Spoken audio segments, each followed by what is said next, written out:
COPBLOCK network have varying opinions about what the overall goal of our activism should be. There are many different ideas on what we hope to be able to, and believe that we can, accomplish. Not everyone wants to see an end to public policing. Some want to transition to that position over time. Others think that the function of police should be replaced with similar private services. There are as many unique ideas and approaches as there are individuals among us. What follows are my own opinions.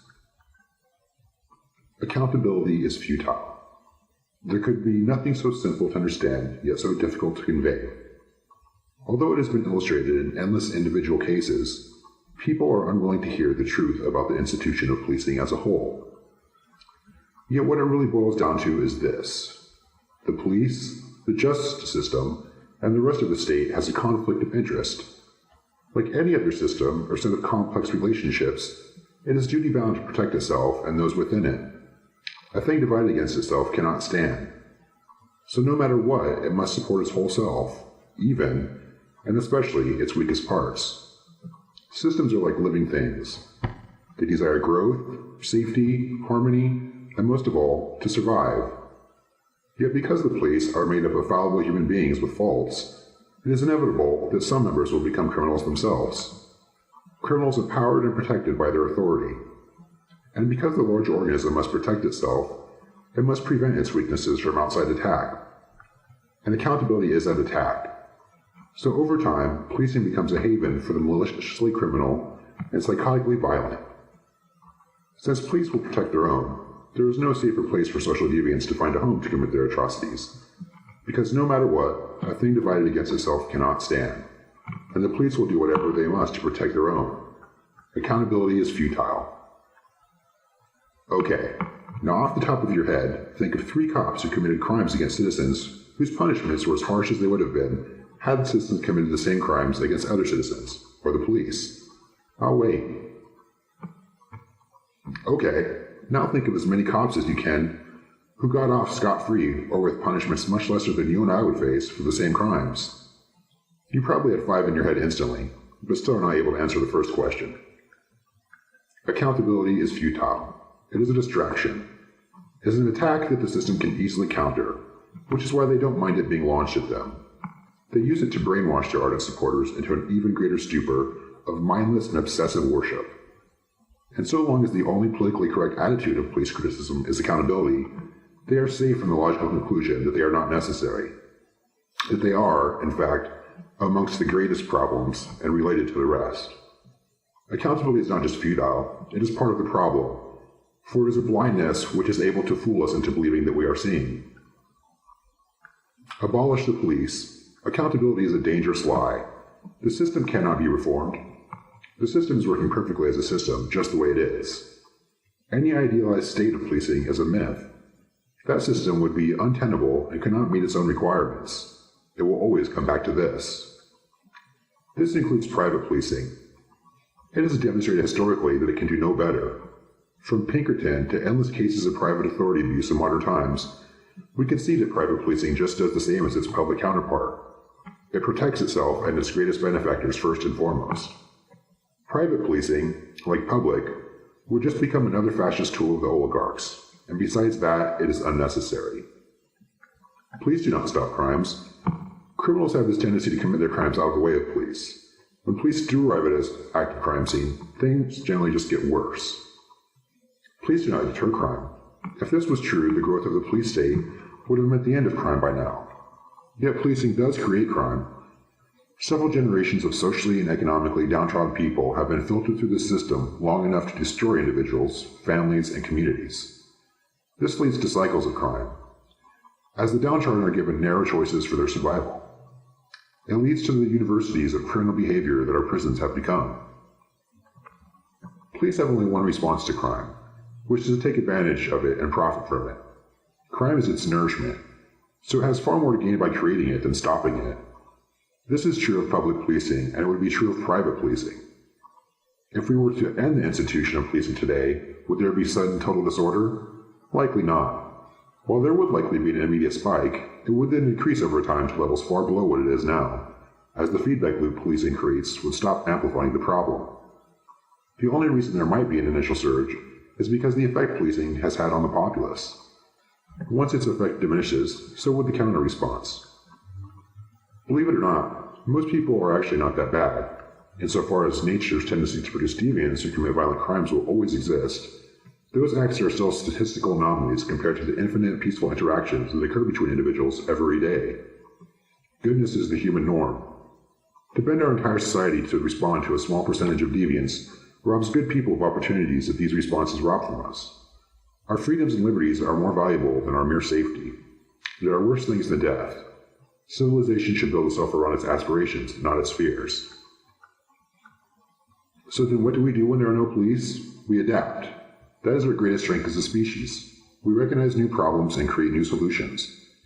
Communities will find needs that must be met, and might do so with rational, compassionate, and nonviolent means.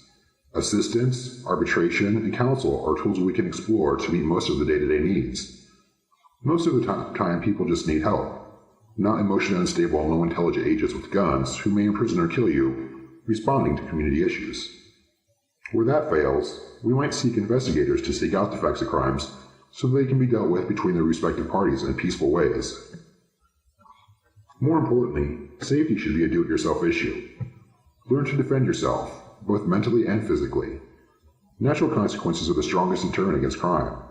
If criminals fear instant reprisal for their actions, they might think twice.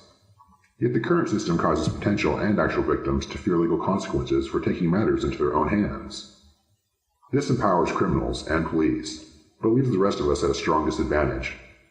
We need not concern ourselves with how to treat the worst among us, but how to best treat one another. Let us not build a world around fear and worst-case scenarios, but around faith in one another and confidence in our ability to respond when things do go wrong. And if you absolutely must rely on others to protect you, hire a bodyguard. If you are that paranoid or have given others enough just cause to harm you, then protecting yourself should be your own responsibility, not that of society. In the end, there is no society. It is a grammatical construct. There are only individuals, but there will be a place where individuality can be tolerated, explored, and praised. Let us not create systemic institutions which ask us to sacrifice individuality, the only truth of the self that can be known. For collective fears we use to create that which we feared out of our response. There is nothing to fear. Only consciousness exists, death is an illusion. Fear is the enemy of freedom. Conquer fear and you become infinite and eternal.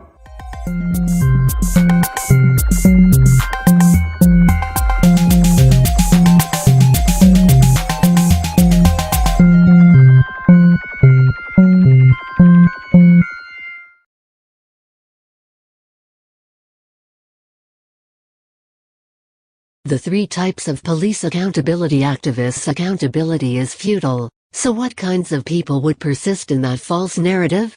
Here are the three types of people who narrow their police criticism down to mere accountability. The painfully naive. The painfully naive police accountability activist has all of the best intentions. The problem is that they have not yet come to understand the bigger picture.